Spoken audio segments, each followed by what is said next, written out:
What's up, GlowLiners? Get ready, because we're diving headfirst into the biggest stories shaking up the world right now.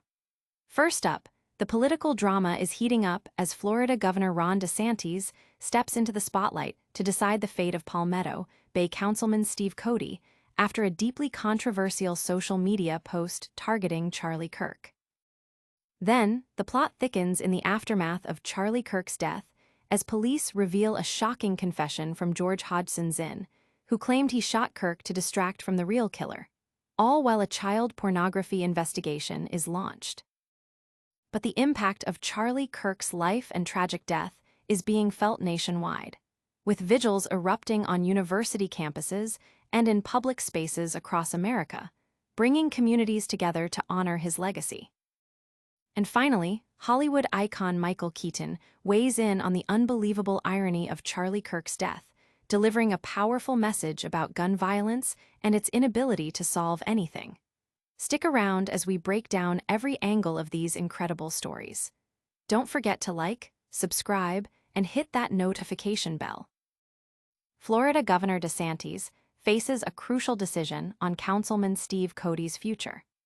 This situation is escalating quickly, with Governor Ron DeSantis now holding the power to determine the political career of Palmetto Bay Councilman Steve Cody. The controversy stems from a deeply offensive social media post Cody made concerning conservative activist Charlie Kirk's assassination, a post that has ignited widespread outrage and calls for his removal. Following a particularly heated Palmetto Bay City Council meeting, where dozens of residents, the mayor, and fellow council members demanded his resignation, the council voted 4-1 to remove Cody. Despite the overwhelming pressure and the council's vote, Cody refused to step down, stating his post was not a reflection of his official duties. The controversial Facebook post read, "Charlie Kirk is a fitting sacrifice to our lords, Smith and Wesson. Hallowed be their names." Though Cody later deleted the post and issued an apology, it was largely rejected by the community, with many highlighting the recklessness of such statements, especially given the permanence of online content. Mayor Karen Cunningham spearheaded the effort to censure Cody and request his resignation, emphasizing the shame brought upon the community by his actions.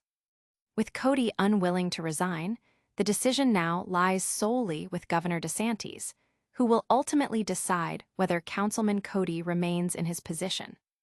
Public reaction has been swift and intense, with residents expressing shame and demanding accountability. Social media has been ablaze with discussions about the appropriateness of Cody's remarks and the governor's impending decision. Analysts are watching closely to see how DeSantis handles this politically charged situation.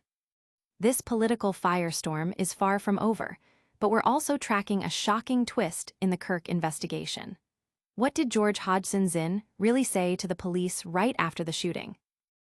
Man claims he shot Charlie Kirk to distract police from the real killer.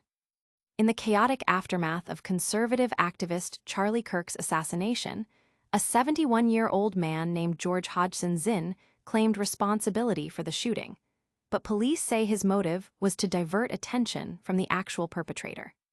This confession came amidst a simultaneous child pornography investigation that has also ensnared Zinn. According to police documents, Zinn was found lying on the ground near where the single shot was fired. He repeatedly told officers, "I shot him, now shoot me." Despite not having a visible weapon, officers handcuffed Zinn. During questioning, he confessed that he did it to draw attention from the real shooter and was glad he made the statement so the real suspect could get away.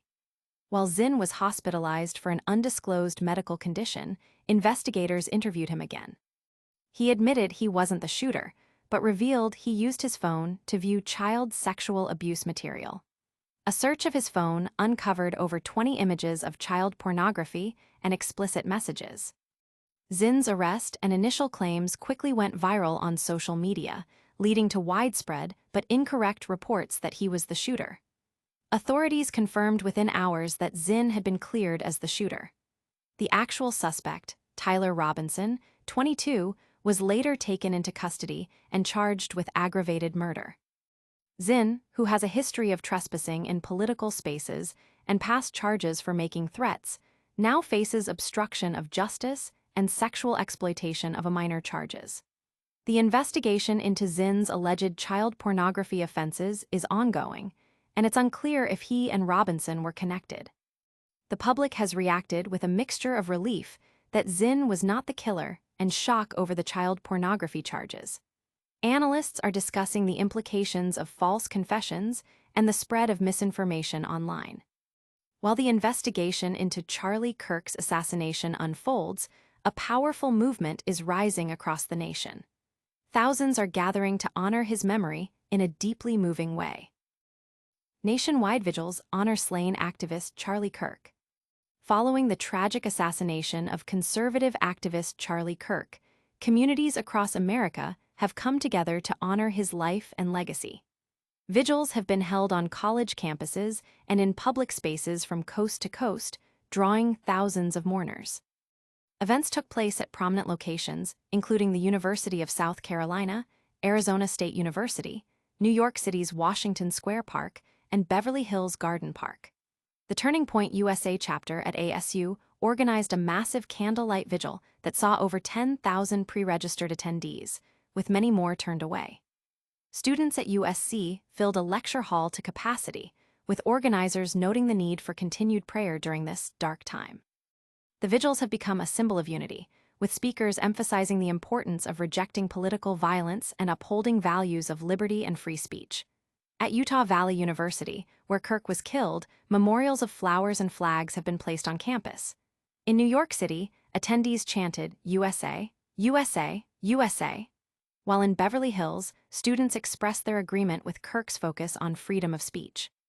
Turning Point USA has announced a major public memorial service to be held at State Farm Stadium in Glendale, Arizona, with former President Donald Trump expected to attend. These vigils have garnered significant attention on social media, with many sharing photos and videos of the gatherings. Community leaders and attendees have expressed a strong desire for unity and a rejection of violence.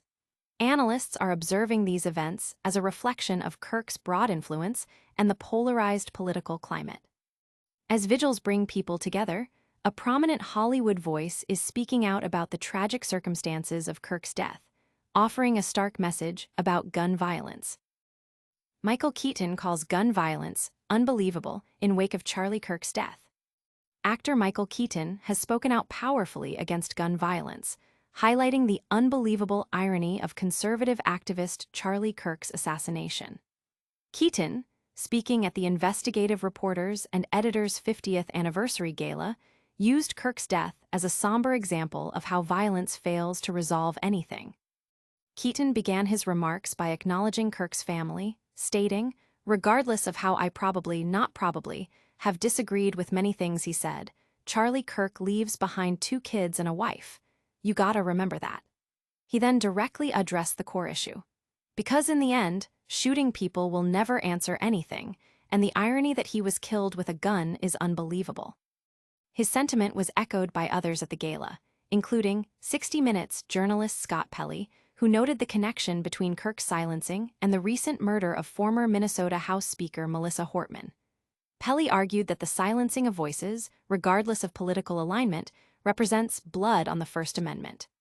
Kirk, 31, died after being shot during a campus appearance in Utah. The news of his death was also met with a heartfelt tribute from Donald Trump via Truth Social. Mourning, the loss of a figure he described as having the heart of the youth in the United States of America. Keaton's comments have resonated widely on social media, sparking discussions about gun control and the impact of political violence. Many are sharing his powerful statement as a call to action. Pundits are analyzing the broader implications of celebrity voices speaking out on such sensitive issues. That's all the time we have for today, but before you go, let's do a quick recap of today's top stories. And that's a wrap on today's top stories. We saw Florida Governor Ron DeSantis poised to decide Palmetto Bay Councilman Steve Cody's fate after a controversial post. Then, George Hodgson Zinn confessed to shooting Charlie Kirk as a distraction, leading to a child pornography probe. Across the nation, vigils united thousands to honor the legacy of Charlie Kirk.